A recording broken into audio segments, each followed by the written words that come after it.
Carlos Alcaraz, obviously, as young as he is, Masters titles, 2 slams, has been number 1 repeatedly, and also leaves Australia probably with more question marks than answers based on the very long shadow that he's already created. What did you see from him? He looked lights out in the 4th round. I watched and I'm like, okay, this guy's got something, and then kind of went away pretty meekly against Zverev. Yeah, I mean, I'm eager to hear your take because I'm really conflicted. And you feel like an asshole, right? Guy's 20 years, he could retire tomorrow. He could retire, literally say, you know what, I'm done. Retire tomorrow. He's a Hall of Fame player. I mean, this is a blazing talent. He's at some level a victim of his own success. Yep. And yet, I don't know. I mean, I think we got to be realistic here.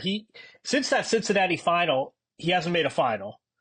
There have been some really strange matches and strange losses, and we sort of said, okay, well, he's going to have a rough fall. He's still trying to pace himself, and whether it's Nadal, I mean, that's part of being a pro tennis player is figuring out how to sustain it through the calendar. He'll come back refreshed. Didn't play a warm up. Didn't have his coach Juan Carlos Ferrero there. We didn't really make much of that. He seemed pretty good. He played Gasquet in the first round. That's sort of a weird match against a guy who might not play in Australia again, but he'll get through. Suddenly, he, as you say, he looked great, and then he shows up for that quarterfinal, and it was almost weird, I thought. I mean, there was no strategy. There were these weird, sometimes he was too passive, and other times he would go for some crazy highlight reel winner when he didn't have to. And I think, on the one hand, look, I mean, he gets to the quarterfinal of the first major, he's let's take a pause here. And yet, if we hold himself up to the standard that we were all, putting on his shoulders after he wins Wimbledon, it's been a bit of a disappointing 6 months. I'll ask you what I asked with Novak. What's your level of concern here? Long term, not massive. But listen, when you've had a former world number 1 in your corner, able to talk to you during matches, from the time you're 15 years old on, and then you go play a major without that immediate feedback and that voice, and it manifests in maybe some suspect decision-making, maybe not being able to adjust on the fly, not going into lockdown mode. If I had those legs, John, I would just run everywhere. You got to make people feel your speed a little bit, not when you're running for a drop shot or hitting a crazy winner, but every single point, like a Medvedev does, right? It's going to be a slog. And, this probably isn't the technical term, but I don't think he has figured out slog mode yet, right? He hasn't figured out how to literally go full Hewitt. And I'm faster than Hewitt, and I can punch you in the face probably a little bit more, but the speed comp should be there, right? Not saying on your good days do that. If you can go punch someone in the mouth and go full Tyson, then rock up and do it, end it, and put your hoodie back on.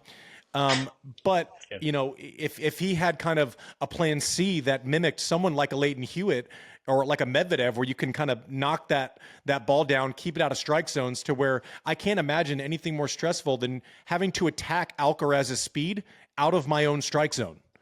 Right. That would be a dumpster fire inside of a dumpster fire, which is offensive to dumpster fires. That just doesn't make any sense. And I just didn't see that progression. Also, we need to talk about when you play big servers, can they take the racket out of his hand, right? Is he a great first serve returner? I don't know. We know he's great on the second serve. He can back up and he can create speed, but that's something to watch. Does he figure out how to chip the ball back in the court a la Murray and kind of dig in on that first ball until he can get on the front foot? But I don't think it's going to be super smooth sailing. I think the tournaments that are coming up, obviously Indian Wells is a great surface for him because the ball jumps up and away. That's going to give him some love on the kick serve.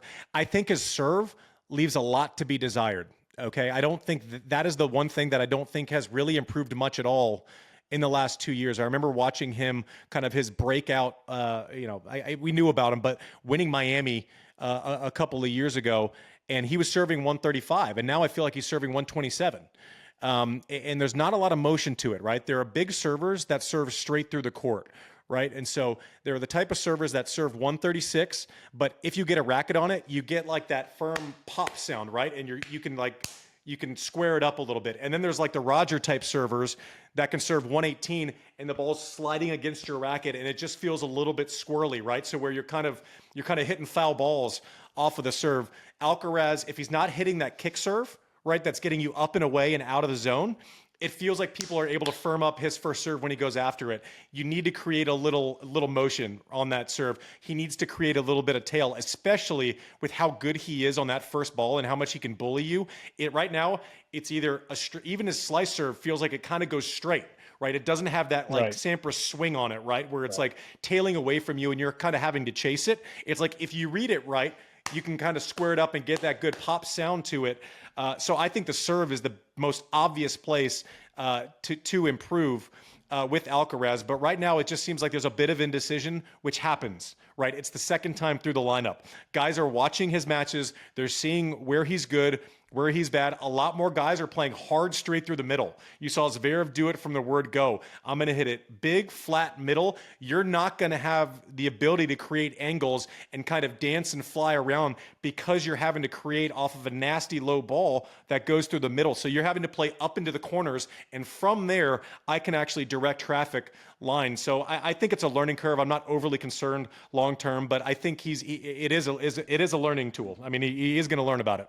I'm going to sell out Andy Roddick here real quick. We were talking about Ben Shelton at the U.S. Open, and you said the guy's amazing, especially considering he's still learning how to play tennis. He's still learning how to mix up his pitches. He's got a live arm. He's got a great Nuke Lelouch fastball. But, wait till he adds a sinker and a curve and learns how to work the corners. And I got the same feeling watching Carlos. Like, this was one step above see ball, hit ball, but not much more than that.